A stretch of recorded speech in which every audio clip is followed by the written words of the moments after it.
ইসলামের যে 8টি বিষয় গোপন রাখার কথা বলা হয়েছে। 1. সম্পদ ও সফলতা। অথচ এখন আমরা সম্পদ ও সফলতা নিয়ে অহংকার করি, মানুষকে দেখিয়ে বেড়াই। 2.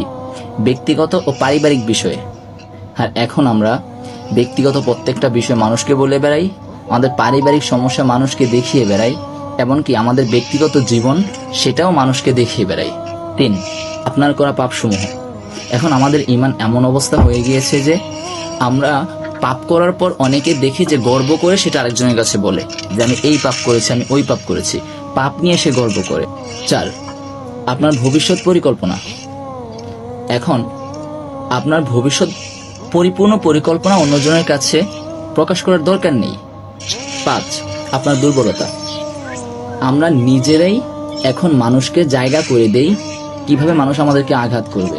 আমরা আমাদের দুর্বল জায়গাগুলো মানুষকে বলে দেই, তখন মানুষ ওই দুর্বল জায়গাগুলোতে আমাদেরকে আঘাত করে।